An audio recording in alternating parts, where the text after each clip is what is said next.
Estamos transmitindo essa live pelo YouTube, pelo Twitter, Instagram e Facebook. Nascida em Ribeirão Preto, no interior de São Paulo, Mônica Iose tem 39 anos. Ela formou-se em artes cênicas pelo Unicamp em 2005.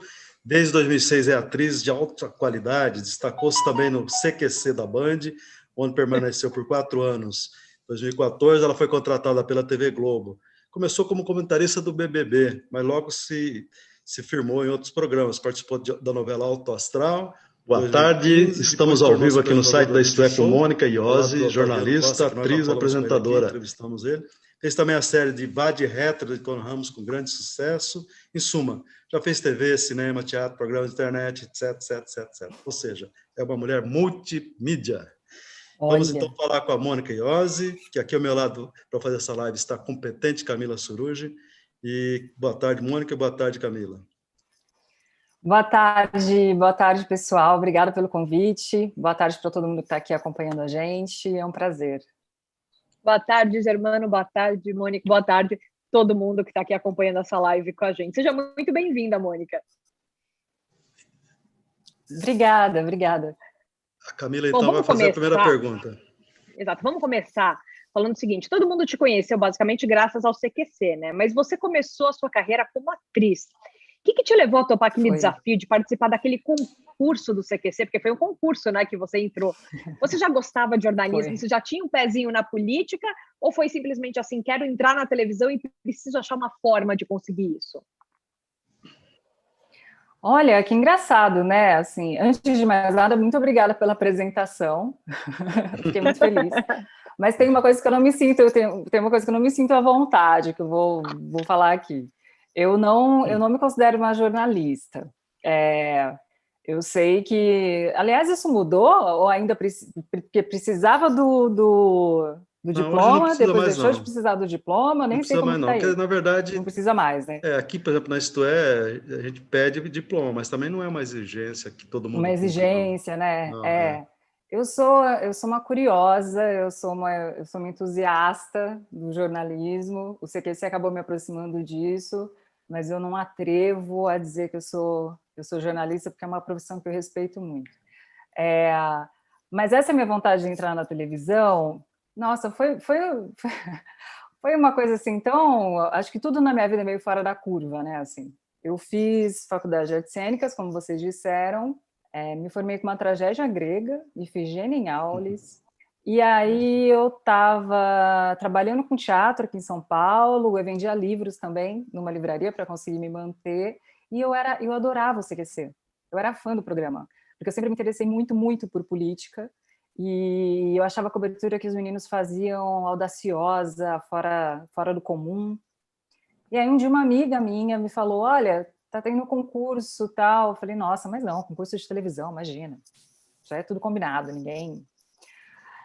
Mas tentei.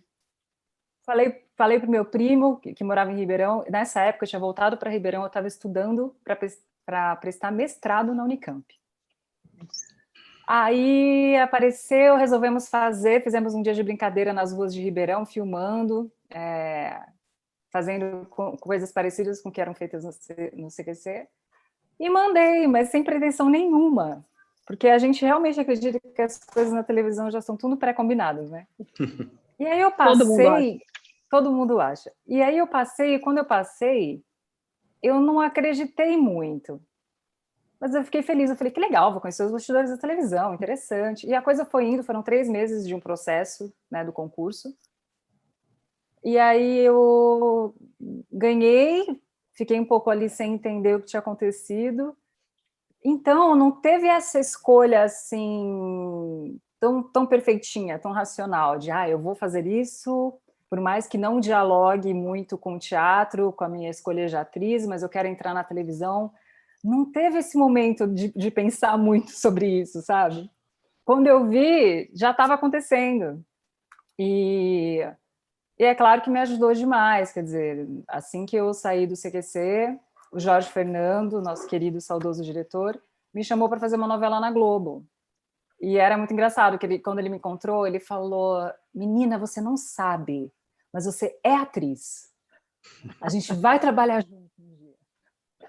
Aí eu falei, né? Não, Jorge, que na verdade eu sou atriz, minha formação é de atriz. Ele, eu sabia, eu sempre soube. E aí me levou para lá. Então, eu acho que a minha trajetória, assim, a minha carreira, ela é bem fora do comum, assim. Ela é bem fora da curva. Agora, como qualquer emprego, Mônica, eu sei que sempre tem lembranças boas e lembranças não tão boas, né, da nossa profissão, de qualquer emprego. O que você guardou de melhor e de pior do CQC? Olha, que bom, todo mundo sempre fala da parte difícil. Eu acho que de melhor... mas deve ter tido muita coisa legal, porque realmente, como você falou, era um programa que todo mundo amava, todo mundo, acho que era segunda noite, não é? Era todo mundo parava noite. Segunda-feira à noite para assistir CQC, era uma febre. Não, tinha uma repercussão gigantesca, assim, o Twitter estava ali começando a virar aquela coisa mundial, a gente estava sempre nos trending topics, gerava muita mídia espontânea. Olha, eu acho que de bom, primeiro que foi ter entrado nesse mundo televisivo dentro de um projeto que eu admirava. Então, já consegui fazer uma coisa bacana, eu acho que foi muito bom. E eu tô travada. Vocês estão me vendo? Vocês travaram para mim, tá tudo bem? Deu uma travadinha, Às vezes dá uma travada. Deu uma travadinha? Mas voltou. E também o CQC, ele me exigiu coisas que acabaram me ajudando muito em todos os meus outros trabalhos, porque é claro que a gente tinha que ter um respaldo muito grande do que ia fazer nas pautas, mas era um grande exercício de improvisação, né? Era o tempo todo ali improvisando, você não sabia quem você ia encontrar, como é que essa pessoa ia te responder.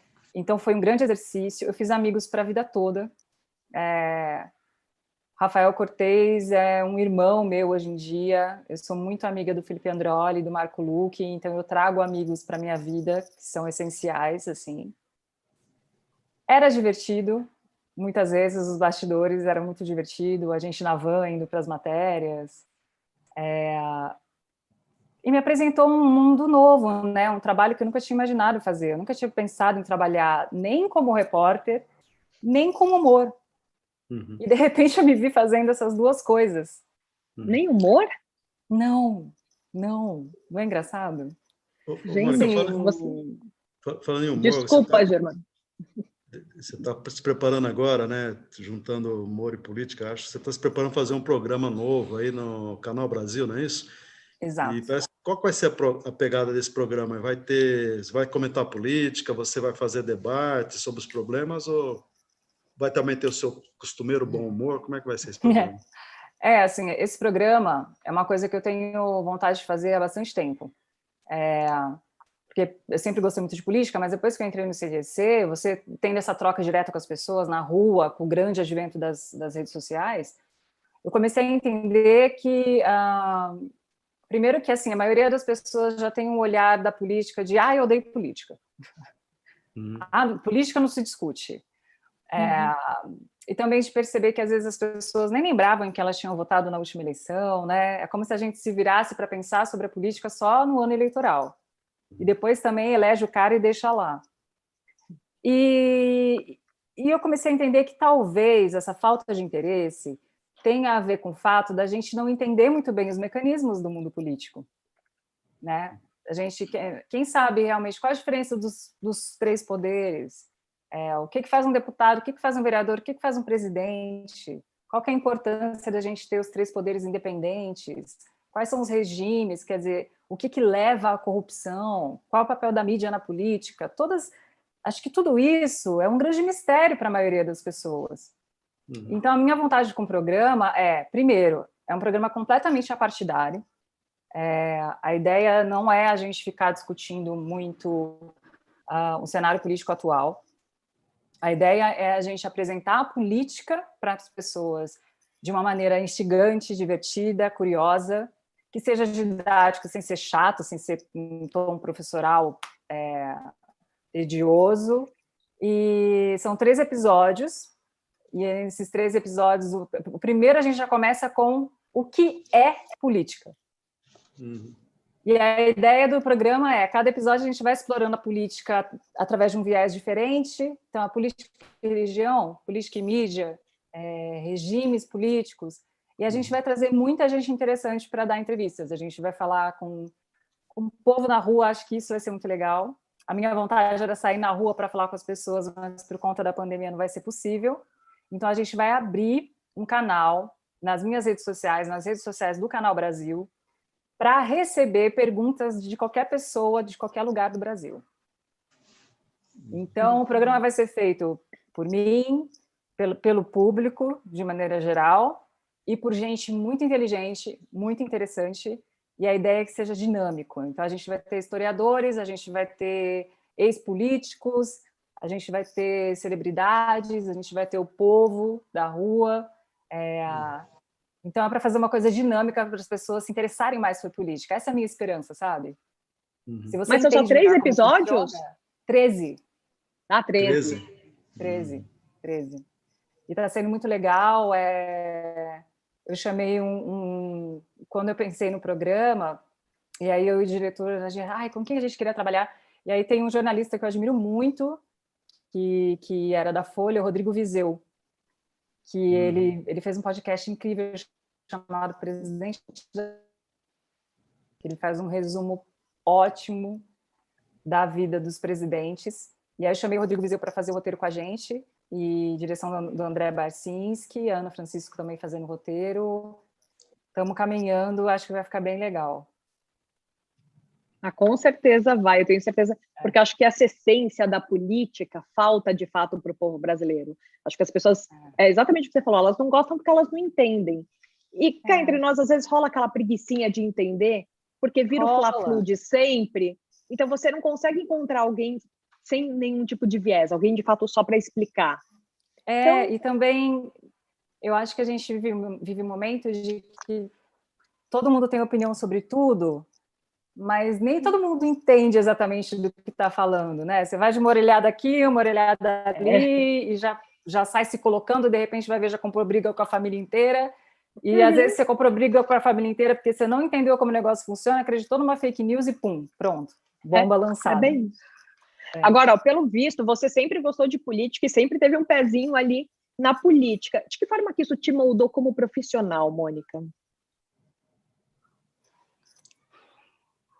Eu acho que quando você se interessa assim, né, pelas questões da sociedade, você começa a ter um olhar mais interessante no sentido de pensar no todo, sabe? Não só no seu desenvolvimento profissional, pessoal. Eu acho que quando você se interessa por política, você entende a importância do bem público, né? Do que o que eu faço aqui pequenininho vai reverberar na pessoa que está do lado, que vai na outra, que vai na outra. Acho que é bem aquela história assim, a política abre um pouco a sua mente para aquele lugar de aquela frase clichê, né? Assim, pense globalmente, haja localmente. Acho que você começa a entender o quão importantes são as suas ações e as coisas que você faz para a gente como comunidade, assim. E eu acho que eu também tem um lado meu muito de ter vontade de trabalhar com arte, porque eu acho que a arte tem a capacidade de dialogar com as pessoas num lugar em que elas estão sendo chamadas, estão sendo sugadas para um assunto que talvez, falando de uma maneira não artística, não fosse tão interessante, né? Eu sou uma romântica, eu realmente acredito no poder transformador da arte, assim. Eu sei o quanto de coisas que eu vi me transformaram ao longo da minha vida e eu fiquei com vontade de fazer essas coisas. Nós estamos falando aqui com a Mônica Iose. Mônica, deixa eu te falar uma coisa. Como é que você se informa sobre política? Você acompanha pela TV, você acompanha os sites, você passa horas na frente da TV ali assistindo sessões do STF? Como é que é como é que você se dedica a se informar aí durante o dia? Eu acho que a gente tem que... Não adianta você ver uma coisa só, né? Eu acho que por mais que o intuito do jornalismo seja ser imparcial, todo veículo tem um dono, todo veículo acaba tendo um viés de como olhar para aquela história, de como contar aquela história, né? Por mais que as pessoas queiram ser imparciais, são pessoas que cada uma tem a sua visão, tem os seus valores, acredita em coisas diferentes, tem interesses financeiros também nisso tudo. Então, eu acho que para você se informar minimamente, ter uma base da realidade em si, você tem que ler de tudo, né? Então, eu agora estou numa onda de adorar os podcasts, porque o podcast, às vezes, está fazendo uma coisa ali, você já está ouvindo, que eu acho que tem vários maravilhosos, tem uns de análises mais profundas, que duram 1 hora, sei lá, o Furo de Teresina, por exemplo, da revista Piauí, é essencial, eu ouço toda sexta-feira. E tem também os curtinhos, que você ouve todo dia para entender o que vai ser notícia naquele dia. E aí, no mais, eu não assino mais nada impresso. Mas... Pô, nem a revista Isto É se assina, mas pega no site, então. Pega no site, então. Eu pego no site. Eu assino bastante coisa. Então, o que eu faço é geralmente isso, assim. De manhã, ouvir 1 ou 2 ali podcasts, e ao longo do dia, ir vendo notícias nos principais sites, assim. Mas, sinceramente, nos últimos meses, eu estou um pouco menos mergulhada do que o comum. Por quê? A gente está num cenário tão apocalíptico que eu acho que se você ficar inteirado de absolutamente tudo o tempo inteiro, é difícil manter uma esperança, sabe? Não estou falando que a gente tem que se alienar. Não estou falando de alienação. Mas eu estou falando que ser tão mergulhada como eu era, nesse momento não estava me fazendo tão bem, sabe? Eu devo dizer que eu te entendo, porque eu também estou um pouco nessa. Eu evito, às vezes, assistir os jornais, eu começo a selecionar as matérias que eu quero ler, porque eu sei que tem algumas matérias que não vão me acrescentar nada e só vão me trazer tristeza, e tem outras que são importantes de se saber. Então, eu passei a ser um pouco mais seletiva nesse sentido também. E eu, jornalista, falando, né? Para você deve ser difícil isso também, né, Germano? Porque chega informação de tudo quanto é lado. Não, eu não me desligo, eu sou 24 horas no ar. Toda hora. O Germano é impressionante. Acho que eu escuto até dormindo, eu tô ligado.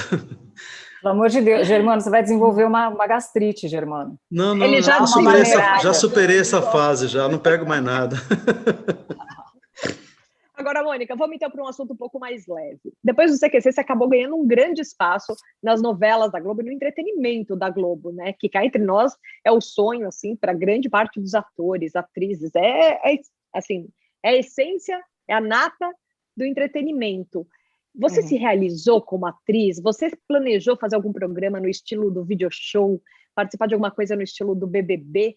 E chegar lá foi tudo que você imaginava? É engraçado, né? Assim, todos esses trabalhos que eu fiz como apresentadora, eu nunca nem tinha imaginado ser apresentadora. E do Big Brother ainda, né? Porque o Big Brother, eu não sou uma pessoa de reality show, eu não acompanho reality show. E aí, quando o Boninho veio me convidar, né, para fazer o quadro, eu falei, Boninho, olha, mas é que assim, eu não assisto mesmo, mas não é nada em particular com o Big Brother, eu não sou uma pessoa de reality show. Aí ele falou, não, mas é isso que a gente quer alguém para tirar sarro do programa dentro do programa, uma espécie de ombudsman, assim, do Big Brother. Aí eu falei, então vamos embora. E tudo que eu fiz até hoje foi extremamente divertido e me fez crescer de maneiras diferentes, assim, eu acho que ter feito tantas coisas diferentes acabou me ajudando em tudo, no final das contas. Mas é claro que eu lembro de ter uma referência das atrizes de novela quando eu era criança. Eu sou de Ribeirão Preto e é claro que a gente teve acesso à cultura, minha família sempre foi muito atenciosa nessa área, mas não tinha um costume de ir ao teatro, por exemplo. Nem chegava muita coisa até lá. Então, a relação que eu tenho com a interpretação e a minha vontade de ser atriz, que era desde muito pequenininha, neste primeiro momento da vida, veio todo da televisão. Eu queria ser a Renata Sorrah fazendo Heleninha Reutemann e Vale Tudo, entendeu? Eu queria ser a Malu Mader fazendo Top Model, essas coisas que, assim, eu queria aquilo, eu sabia que eu queria aquilo.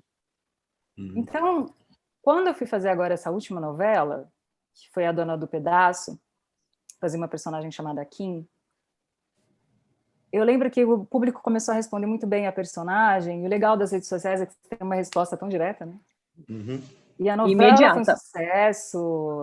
novela foi um sucesso, a personagem era muito querida do público. Eu lembro, eu estar no hotel um dia e lembrar dessa sensação de, nossa, eu tinha esse sonho quando eu era pequenininha. E depois você vai crescendo, os sonhos vão mudando. Durante uma época eu até achei que eu nunca fosse fazer televisão, mas eu me lembrei de mim, pequenininha, vendo novela e falando, nossa, eu tô aqui. Então teve uma satisfação, assim, uma coisa meio de sonho de criança, sabe? Uhum. E não é fácil, né? É uma trajetória complicada, assim, a gente tem um mercado muito pequeno para atores no Brasil. Então, eu lembro de ter essa sensação gostosa nesse dia. Ô, Mônica, eu lembro bem, assim, uma coisa que marcou bastante o teu trabalho foi o video show, acho que foi uma fase legal da sua carreira aí. O video show era quase que um telejornal ali, tinha dose de humor e tal. Você gostaria de apresentar assim, algum jornal, alguma coisa, um telejornal, se te chama para isso ou não? Então, eu tenho sim vontade de fazer um programa que seja nesse sentido de entrevistas, é que eu ainda não tenho isso muito claro para mim, porque ao mesmo tempo que eu, por exemplo, que eu amo os late shows, assim, né, o que a Tatá faz eu acho genial, o Porchat, o Jô, né, que foi quem entrou mesmo com esse formato assim no Brasil, Uhum. sempre Uhum. admirei muito. Mas eu sei que as pessoas sempre esperam que eu trabalhe com humor, que eu seja engraçada, e porque o video show era uma grande brincadeira com aquele universo, né? A gente estava ali o tempo inteiro improvisando e tentando deixar as coisas leves e divertir as pessoas. Eu brinco até que o video show nem era tão eu, assim, existia um nível ali de personagem, né? Existia uma Uhum. máscara ali, às vezes eu fazia quase que uma adolescente que ficava fora de si porque o Cauã Raymond aparecia, sabe? Uhum. É que não era bem verdade, né? O Cauã é um amigo. Então tinha uma composição ali de personagem de alguma maneira. Mas acho que se eu for fazer um Lógico. programa, ele não vai ser um programa totalmente voltado para o humor, não. Eu acho que eu gosto muito do humor quando ele vem como uma coisa natural, sabe? Que você está conversando com a Uhum. pessoa e Uhum. surge uma situação engraçada, surge uma história engraçada. Eu gosto muito do formato de como era o programa do Jô, que ele podia entrevistar o ministro da Educação e, em seguida, entrevistar um senhor pipoqueiro que fez um cinema na garagem de casa. Então, Uhum. era coisas muito relevantes, com coisas leves, com coisas inspiradoras, e nada muito armado, nada muito programado, né? Aquela diversão surgia a partir da conversa. Esse formato é uma coisa que me atrai, que eu penso em fazer sim, mas que nesse momento não. Nesse momento eu quero realmente me dedicar à minha carreira de atriz. Depois do programa do Canal Brasil, eu quero ficar bem focada na minha carreira de atriz. Agora, Mônica, falando um pouquinho da questão do humor, até que você falou que tem esse humor assim mais natural, hoje em dia ele tem tomado uma proporção meio complicada, né? Principalmente em relação ao que é politicamente correto. Eu vejo muita gente comentando a respeito disso nas redes sociais. Por exemplo, questão de piadas que mexem com gênero, com raças, enfim. Você consegue definir o limite entre o respeito e o humor? Porque é uma Essa, linha tão essa, tênue, né? essa pergunta do limite do humor é uma dificuldade para a gente. Cara, eu acho que o humor, ele é muito, ele sinaliza bem os tempos que a gente está vivendo, né? Então, por exemplo, eu era muito fã dos Trapalhões quando eu era criança. Mas a gente sabe que hoje a gente evoluiu para um lugar que piadas que eram feitas ali seriam completamente inadmissíveis hoje. É. Mas naquele tempo elas passavam, não que não magoasse os grupos que eram afetados, digamos assim, por aquelas piadas. Mas eu acho que a gente vai se desenvolvendo como sociedade, e a gente como artista, seja humorista ou não, você tem que analisar, né, a sociedade que você está vivendo, que tempos são esses que você está vivendo.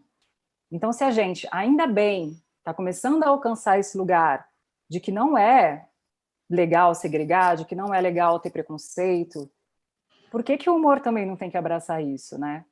Eu acho que se o humor faz você rir porque você está diminuindo outra pessoa, aí não faz sentido para mim.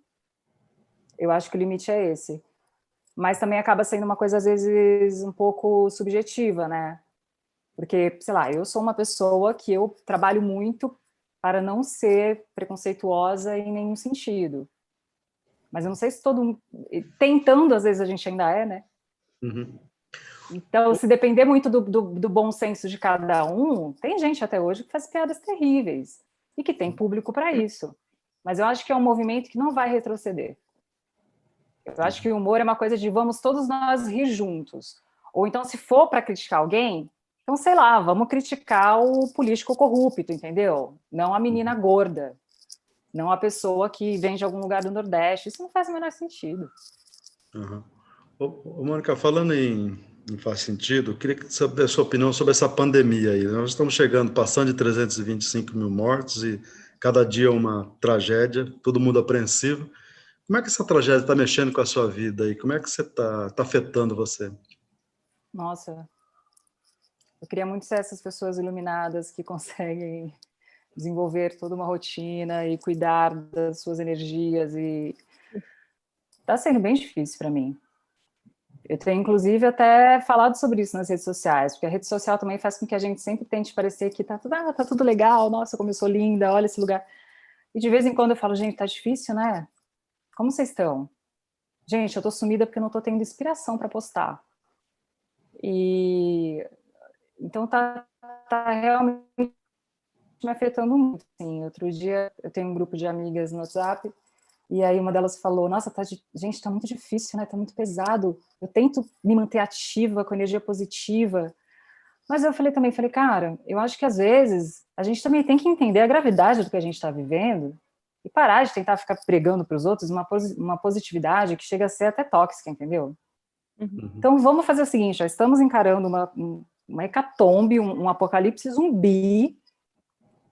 É claro que não é para a gente jogar a toalha, mas a gente tem que ver, sim, a seriedade do momento que a gente está vivendo e manter uma esperança ativa, né? Lutar para que isso melhore dentro das suas possibilidades. Se a única coisa que você pode fazer é ficar na sua casa, fica. Se você tem que trabalhar, se protege e cobra o governo do que tem que ser feito. Eu acho que está muito difícil, mas acho que a gente tem que entender a gravidade da situação, não deixar para lá, não empurrar para baixo do tapete e lutar com as armas que a gente tem. Porque senão, eu não sei para onde a gente vai parar. Acho que, sei lá, se a coisa continuar assim, em julho a gente vai ter 5 mil mortos por dia. É. Isso Eu vai vou te ser falar assim, que naturalizado.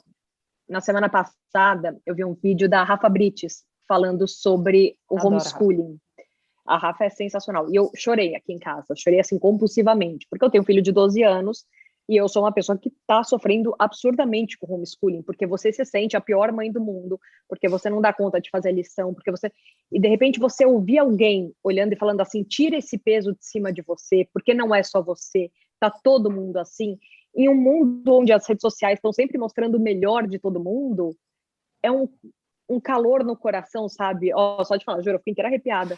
Porque é isso, você se sente às vezes sozinho, porque todo mundo fala, nossa, meu filho tá lindo na escola, meu filho tá lidando numa boa. Eu falo, gente, não tá. Não, aqui em casa não tá. Ou eu sou um ET junto com meu filho, ou a coisa tá um lixo. Não, Então, não tá assim, fácil, não tá fácil para ninguém. É bom a gente compartilhar isso, porque toda vez que você sente que você não está sozinho numa crise, você tem mais força, né, para lidar com isso. exatamente. Aí eu queria que você falasse, estava falando até desses seus desabafos nas redes sociais, e no ano passado eu vi que você fez uma série de stories falando sobre a sua irmã, que pegou Covid, que estava indo para o trabalho e que não tinham dado home office para ela, ainda que ela estivesse morando junto com a sua mãe, que já é uma senhora de idade. De idade não, desculpa, mãe da Mônica, mas Ué, uma senhora. uma senhora de 68 anos, esse que foi vacinada hoje, está lá inteiraça, tá tudo bem. Então, Parabéns. eu queria que você me falasse como é que você vê as empresas, a posição das empresas em meio a essa pandemia. Elas estão sendo conscientes? Você tem sentido isso? Olha, eu posso falar pela experiência das pessoas próximas a mim, que tem esse trabalho, assim, né, realmente mais diário, com carteira assinada, que não é o meu caso, né? Eu tenho o privilégio de estar, sim, trabalhando, contratada para trabalhos, mas os trabalhos estão sendo protelados por conta da pandemia. Mas o que eu vejo, a minha irmã, por exemplo, a mais velha, é professora. E vários dos meus amigos que trabalham em outras áreas, a grande questão é a seguinte, Se você tem um trabalho que você pode ficar em casa, por que não ficar em casa? E tem várias empresas que forçam a barra para as pessoas não trabalharem de casa. Então, o que eu fiquei muito revoltada quando a minha irmã mais nova pegou o Covid, é que ela fazia um trabalho que é muito burocrático, que ela trabalhava na parte financeira de uma empresa, que ela passava o dia inteiro resolvendo coisas pelo telefone e pelo computador, e não tinha a menor necessidade dela ir para o trabalho. Então, ela poderia ter escapado de pegar Covid naquele momento e poderia não ter passado para minha mãe. Assim, a gente deu muita sorte. A minha mãe ficou assintomática. A minha irmã, uma mulher de 36 anos, ficou bem mal, não chegou a ser entubada, mas, assim, eu acho que falta um pouco da compaixão, da empatia, sabe? Se você tem um mercado, se você tem uma farmácia, ok, as pessoas têm que ir trabalhar, mas nas demais profissões precisa, e a gente também não pode esquecer a quantidade de brasileiros e brasileiras que não trabalham numa empresa, as pessoas que são autônomas, as pessoas que trabalham hoje para ganhar o dinheiro que elas vão almoçar amanhã. Essas pessoas, com essa bagunça que foi o auxílio emergencial, elas não têm a chance de ficar em casa. Então, se você é um empresário e você tem seus funcionários em casa, não entra na minha cabeça o porquê não fazer isso, né? Porque a coisa de vamos escolher entre a vida e a economia, essas coisas estão juntas. Uhum. É só pensando na vida, fazendo lockdown do jeito que tem que fazer, fazendo vacina, medidas de prevenção, que a economia vai voltar. O Bolsonaro foi um cara que ele prometeu olhar, não, olha, vamos focar na economia. Ele não fez nenhuma coisa nem outra, a economia está por água abaixo, a gente está tendo quase 4 mil mortes por dia. Né? Então, eu acho que falta realmente uma empatia, mas eu também vejo um certo movimento do empresariado de maneira geral, né? Eles até fizeram uma carta recentemente, pró-lockdown, não são todos, eu acho triste ter que esperar bater no bolso, né? Para ter essa atitude, mas espero que eles continuem nesse viés dessa mudança de pensamento. Bom, Mônica, a gente sabe que essa doença só vai parar a hora que tiver vacina para todo mundo, né? Agora, a gente vê que no Brasil aqui está bem a passos lentos essa vacinação. Eu acho que é uma das grandes tragédias do governo Bolsonaro é essa, né? Porque não providenciou vacina na hora certa. Agora, como é que você está vendo essa questão da vacina aí? Quando chegar a tua hora, você vai se vacinar? Você faz questão? Como é que está isso aqui? Faço questão absoluta, porque é engraçado, né? Assim, eu lembro das campanhas de vacinação de quando eu era criança, que eu lembro da gente ir, assim, de uma mobilização, e todo mundo, e aquelas campanhas na televisão, e todo mundo sabia da importância da vacina. Começou a acontecer nos últimos anos, se não me engano, isso começou nos Estados Unidos, esse movimento anti-vacina que não tem pé nem cabeça, e que, de repente, um monte de gente começou a acreditar, né? Uma história de que, se seu filho tomar vacina, ele vai desenvolver autismo. Gente, autismo é uma doença congênita, é uma doença genética, não tem como a pessoa desenvolver. E várias pessoas começaram a acreditar nesse tipo de coisa. Então, eu acho que o papel do governo seria esclarecer, antes de mais nada, falar, gente, ó, sabe essa história? Então, é tudo mentira. A gente só conseguiu erradicar, sei lá, a paralisia infantil e o sarampo porque fomos todos vacinados. É verdade. E a questão de você achar que é uma escolha pessoal, não, mas eu não acredito, eu não vou tomar. Acho que as pessoas têm que entender que a vacina, ela é um pacto social. A vacina, ela só funciona se todos nós entendermos que todos nós, a maioria de nós, todo mundo que pode, tem que ser imunizado. Se você imunizar só 50%, não vai funcionar tanto. Então, eu acho que é também, de novo, ter empatia e olhar para a gente como sociedade. E é óbvio que eu vou tomar a vacina, qualquer uma que seja. Quando chegar, já estarei lá. Aliás, estou com inveja que eu tenho um amigo que mora em Nova York, que ele é 5 anos mais novo que eu e já foi vacinado. Quando você tem um presidente que é sério como o Biden e que a vacina está funcionando, anda, né? Aqui nós temos um negacionista, não anda, né? Mas fala aí, Camila. Pois é, eu também hoje levei minha mãe para tomar vacina, foi uma festa, eu quase falei, ai gente, não dá para chegar a nossa hora também, sabe? Aquela ansiedade de chegar logo, porque eu tô desesperada para tomar, para começar a voltar a vida ao ritmo de antes. Não vai, acho que nunca vai voltar ao normal, mas enfim, precisamos pelo menos retomar. Agora, você estava falando um pouco de empatia, Mônica, e eu sei que as redes sociais, as pessoas não costumam ter lá muita empatia, ao mesmo tempo que ela é excelente para algumas coisas, ela é péssima para outras. E a gente sabe que o público que acompanha o pessoal do entretenimento, principalmente, se inspira muito em vocês. E no ano passado, você chegou a postar uma série de selfies sem tratamento, sem retoque, sem nada.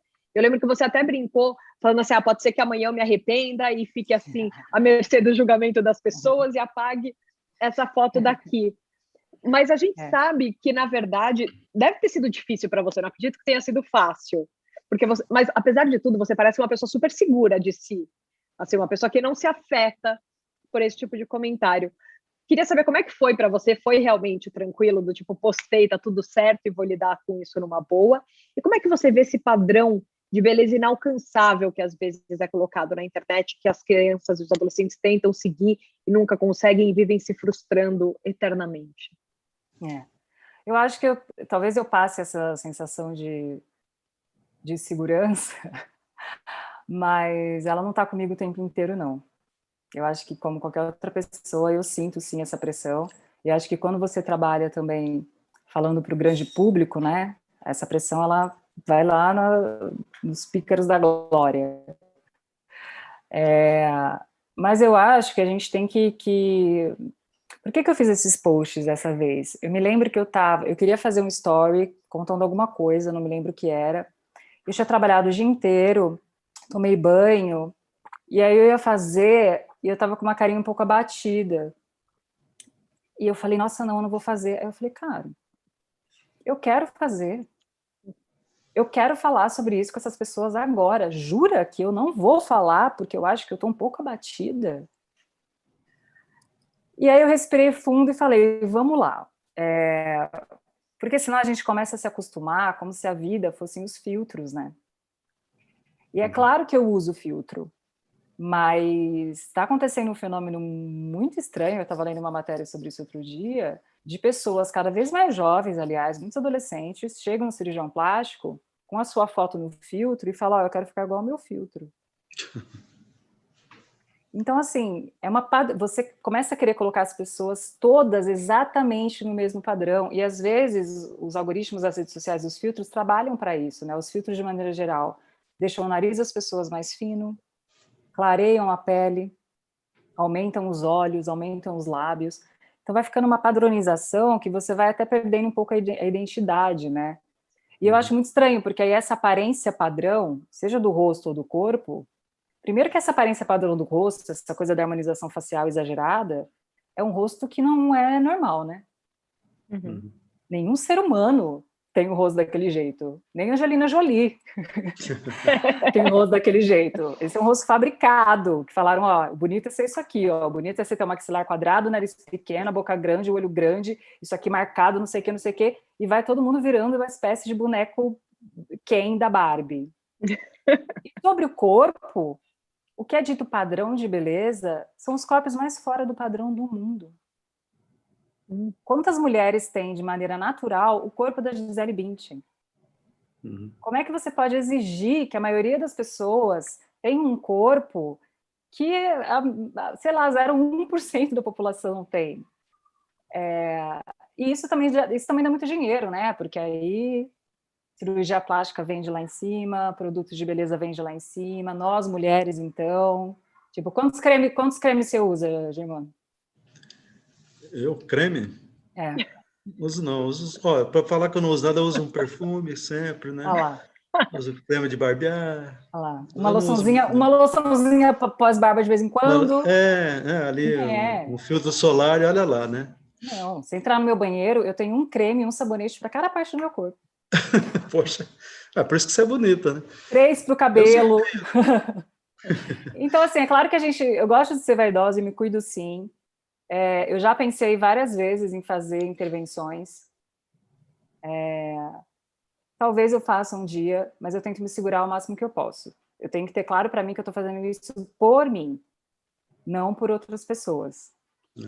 Não, e você acha que algum dia vai ver essa segurança? Desculpa, Germano, eu particularmente fiz já procedimentos, 2, de uma vez só. Mas eu tentei... Oi? Puxado 2 de uma vez só, hein? Ah, não, era mais prático, porque assim já resolvia as duas Já coisas resolve de uma uma vez, cirurgia entendi. e foi. Entendi, Mas entendi. o ponto é, eu não sei se em algum momento você chega à conclusão de que é só por você, ou se é um padrão que foi estabelecido e que você simplesmente está seguindo. Você acha que existe essa segurança de falar assim, é só por mim? Então, é o que eu busco, mas eu acho que tanto eu não acredito que eu nunca fiz. Né? Eu não consegui chegar a essa conclusão a ponto de falar, ok, cheguei a essa conclusão, vou fazer. Porque eu acho que tem coisas que, mesmo que você ache que é para você, é de mim, para mim, mas da onde vem? Da onde Exato. vem? Quer dizer, tá lá da gente desde criança, né? Agora, graças a Deus, está começando a mudar, mas o bonito é você ser super magro, o bonito é você ter o cabelo liso, o bonito é você ser loira, você ter o olho claro. Essa coisa, essa europeização da beleza, a gente cresce com isso. Então, eu acho que eu ainda não fiz, porque eu realmente não cheguei nesse ponto. E talvez nunca chegue. E talvez é uma cultura, é um negócio tão pesado que talvez eu sucumba em algum momento. E tudo bem também. Eu acho que isso. Oi. Deu uma travadinha. Acho que travou. Deu uma travadinha na Mônica. Agora aqui. travou bastante aqui. Travou bastante mesmo. Vamos ver que daqui a pouquinho ela deve reconectar. Vê se Ela deve reconectar. Foi bem no assunto assim. Mas é. Importante, né, Germano? Porque essa questão de você, ela travou mesmo, eu acho. Travou mesmo. Vamos esperar então que já ela reconecte. Vê se ela se reconecta aí. Que Estão falando com a Mônica Iose, né? Do padrão de beleza.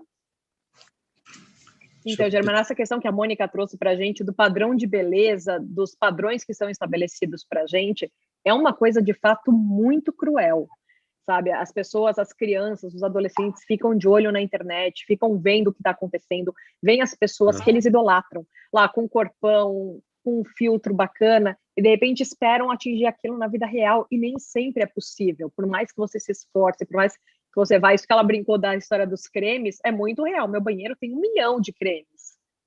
E é isso, a mulher, às vezes, tem muito mais esse... É que a mulher tem mais essa questão de imagem. Por exemplo, a Mônica é atriz, né? Então aparece na TV. Aí tem também todo um aspecto da imagem pessoal, né? Que é complicado também você... eu entendo, no seu caso também, você é jornalista toda hora no vídeo, então você precisa sempre estar em boa forma, né? Com aparência. É coisa que... As TVs exigem muito isso, né? Que você também tenha uma imagem sempre... jovial. Exato. Eu brinco que comigo é mais tranquilo porque eu sempre tive cara de mais jovem. Então, eu levo um tempo a mais. Agora, gente, rapidinho, a Mônica Iose já está se reconectando aqui. A gente teve um pequeno probleminha técnico lá com a conexão da Mônica. Ela já vai voltar aqui para falar com a gente. Até porque o nosso papo estava muito bacana, né, Tava animado, Mônica, né? Vê se ela a Mônica volta. é uma pessoa que fala super bem, ela traz os assuntos assim do momento e ela não se exime de falar o que ela pensa. Ela é muito atuante, muito rápida no raciocínio também, né? Vamos ver se ela está voltando agora. Voltou. Olha lá aí. Mônica, voltou. Se você só puder virar... Se você só puder... Virar? Isso. Mas não assim. Então, eu acho que não foi. Eu tive que sair do computador e eu estou usando a internet Então, mas vira de novo um pouco. Celular. Vira de novo. Desvira e vira. Mais uma vez. Acho que agora deixa assim, vai, senão... vamos deixar em pé, vai, é mais tranquilo. Vai em pé mesmo, isso, vamos em pé. Mas, Mônica... Não, Mônica,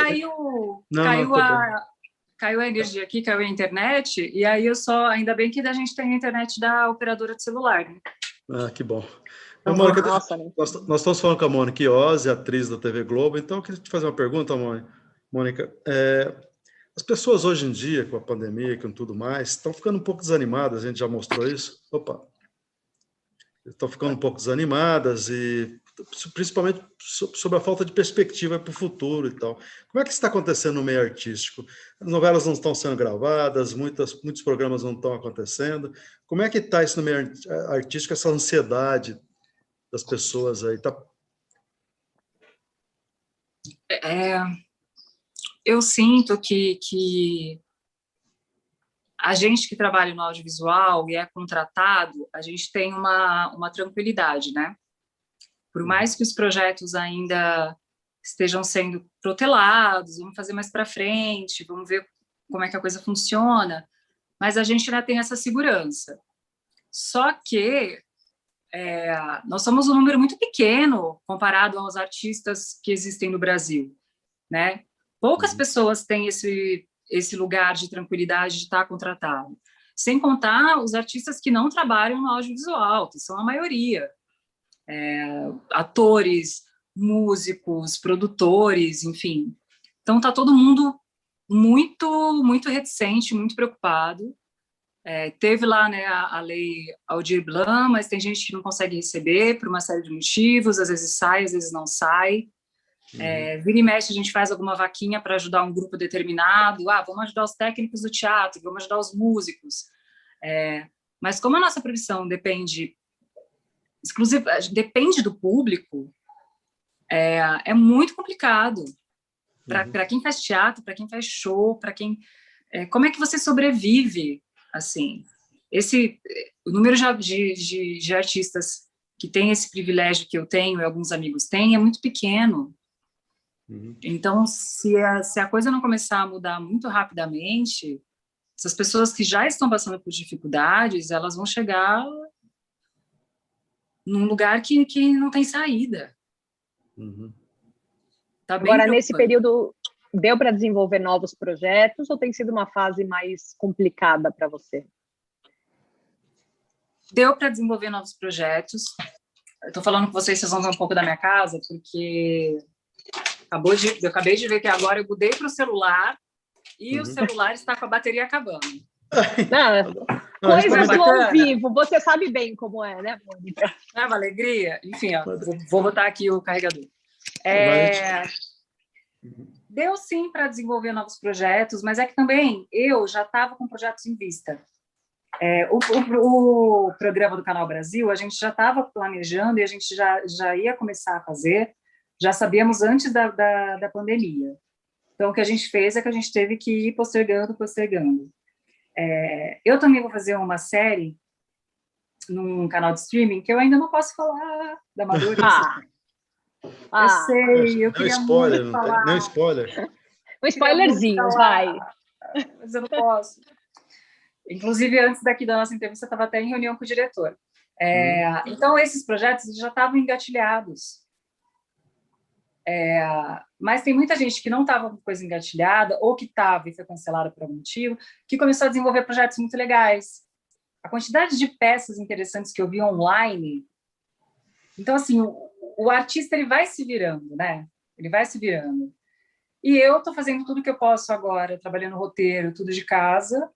A gente está vendo se a gente vai conseguir fazer as entrevistas presencialmente para o programa do Canal Brasil, ou se vai ter que ser tudo online. A série, a gente está trabalhando nos roteiros, vamos jogar lá para frente, o começo das filmagens, e vamos assim.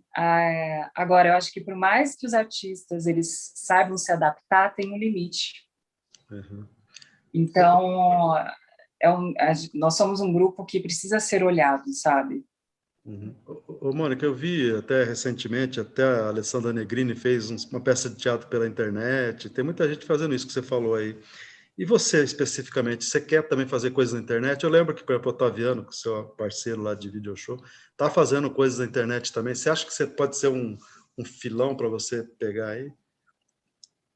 Então, eu nunca tinha pensado, né? Assim, aliás, o Otto está indo super bem lá no programa dele no UOL. A minha relação com a internet ela vem mudando nos últimos anos. Eu decidi ficar só com uma rede social, eu saí de tudo, fiquei só com o Instagram, porque eu achei que eu estava aquilo estava tomando conta da minha vida. Mas eu acho que a internet também, ela chegou num lugar que não dá para você achar que não dá para precisar da internet, quando você trabalha com comunicação. Você precisa, mesmo que você faça o trabalho em outro lugar, a internet está ali, ela tem que ser usada. Eu não sou uma pessoa muito super da tecnologia, mas eu também não demonizo nada. Acho que a gente tem que trazer a tecnologia para o nosso lado. Eu acho que, de repente, fazendo esse programa no futuro, não sei quando, esse programa que eu estava dizendo, nos moldes do Jô, eu acho que talvez seja muito interessante ir com ele também para a internet. né? Porque eu acho que tem um público diferente, né? Tem muita gente jovem que praticamente não vê mais televisão aberta. É verdade. Então, como se comunicar com esse pessoal, né? É uma coisa que passa pela minha cabeça, sim. Agora, Mônica, só para fazer um comentário antes, tem vários comentários aqui nas nossas redes sociais, o pessoal que está acompanhando, a Denise mandou mensagem, a Janaína, Sônia, Leonardo, um monte de gente mandando mensagem.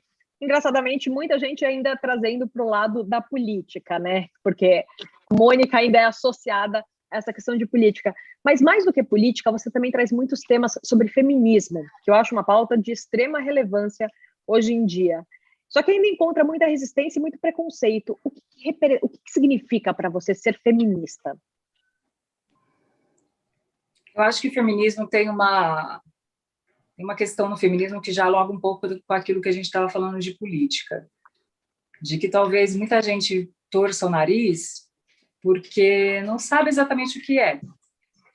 Acho que muita gente pensa que o feminismo é um movimento de mulheres que odeiam os homens.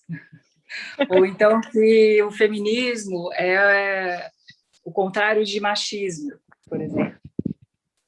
Não é nada disso. Acho que as pessoas têm que ter claro que o feminismo é a luta das mulheres, e é uma luta que vem se construindo há séculos para que a gente tenha as mesmas oportunidades que os homens. Seja oportunidade no mercado de trabalho, seja ter o seu corpo respeitado.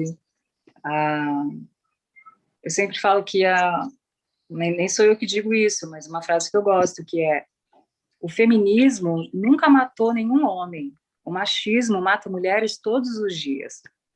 Porque o machismo, ele entende que a mulher é um ser que tem que ser submisso, a mulher é um objeto, a mulher é uma posse, a mulher é inferior ao homem em uma série de sentidos.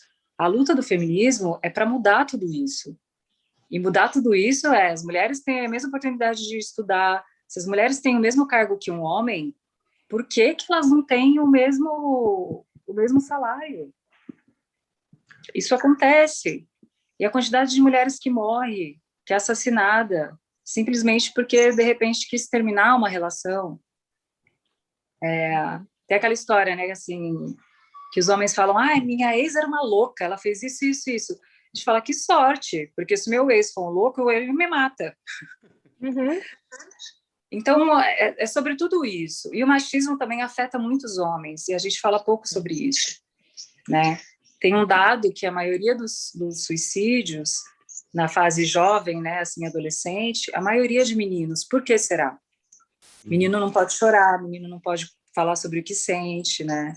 Se o menino estiver apaixonado por alguém, ele vai ser zoado, porque o menino tem que ser pegador. Ao mesmo tempo, a menina tem que ser pudica, né? Não pode sentar com a perna aberta, né? A menina tem que ser santa, casar virgem, o menino tem que pegar geral. Então, tudo isso tem que mudar, desde você acabar de almoçar, e o seu filho ir soltar pipa, e a sua filha lavar louça. Então, as pessoas têm que saber, o feminismo não faz só bem para as mulheres, faz bem para todo mundo. Acho que é isso. Ô, Mônica, olha, deixa eu te falar, nós estamos em cima do horário, falta 1 minuto só para a gente acabar. Eu ia fazer uma pergunta, mas não vou fazer, não. Eu fiz uma pergunta do Gilmar mesmo, mas não vou fazer, não, porque a gente está acabando. Até porque também já acabou essa história do Gilmar Mendes, já foi. Mas você acha que foi justa ou injusta a condenação? Só isso. Oi? Ixi, acho que não está vindo o seu áudio, Mônica. E agora? Agora foi. Agora sim. Ele deu o veredito, né? Enfim, que acabou desmoralizando ali as decisões do Moro, digamos assim. Aí eu fiz um post assim: Gilmar Mendes, nunca critiquei. Eu acho que foi injusto. Bom, mas aí eu acho que foi injusto demais, porque o Gilmar Mendes sempre todo mundo falou que ele solta todo mundo, então soltou o Roger Abdelmaci, não devia ter soltado. Eu concordo com você. Mas então vou deixar a última pergunta para a Camila e para a gente encerrar em seguida. Então, vamos só fazer o seguinte, só dar aquele panorama, o que você está fazendo atualmente, onde as pessoas podem esperar encontrar a Mônica Iose nesse futuro próximo? Tem TV Brasil, que a gente já falou. O que mais que a gente pode esperar de você? Agora é hora de dar aquele spoiler da série, tá? O spoiler da série, agora. Não. Ó, só umas coisas. Eu saí da Rede Globo. Ah, é? Eu não estou mais contratada da Rede Globo. Eu saí assim que eu terminei a novela, que eu pedi para sair, mas eu adoro todo mundo lá, pretendo voltar a trabalhar lá, eles foram super compreensivos. Azar da Agora, Globo, né? Azar da Globo. Ó, não, daqui a pouco eu volto para lá em algum outro momento. Com certeza. Aí eu vou fazer o programa no Canal Brasil, que é um canal de TV paga, que é do Grupo Globo, né? É da Globosat, inclusive, que é um canal que fala basicamente de cultura brasileira, cinema, arte. É bom. É bom. É maravilhoso, é incrível. O Lázaro Ramos tem um programa lá que eu adoro, que chama Espelho. E depois vou fazer essa série, que eu ainda não posso falar para onde é, mas a gente deve começar a filmar a série em setembro, e aí ela deve ir ao ar neste canal de streaming também no ano que vem. Mas eu acho um saco, gente, eu queria muito poder falar, e eu acho que vai ser um trabalho muito legal. Mas eu ainda não posso. A gente faz outro programa com você conta. Bom, deixa eu falar então. Muito bem, estamos chegando então ao final da nossa live, porque já estamos no ar há mais de 1 hora, e quero agradecer muito então a Mônica Iose, também a Camila Surujo, que fez parte aqui comigo da entrevista. Agradecer a todos, e muito obrigado então a participação. Boa tarde, boa noite, né? Obrigado, Mônica. Boa tarde, gente. Boa tarde para você, Mônica. Boa tarde. O negócio que é boa tarde, Brasil, boa noite, Itália. Obrigado a vocês duas, Camila e Mônica. Desculpa por eu ter caído tantas vezes, não, mas realmente ótimo. Foi culpa aqui da Aniel, sei lá. Foi muito bem, obrigado. Estamos juntos, contem comigo, obrigado pelo papo. Parabéns, obrigado. Nós que agradecemos. Obrigada, Germano, mais uma vez pela oportunidade. Obrigada, Isto É. Obrigada a todo mundo que acompanhou. Beijo um abraço para todo mundo da Isto É. Beijo. Tchau, beijo. Opa, o Ale deixou nós dois aqui. Saiu do ar já, Alessandro? Ale?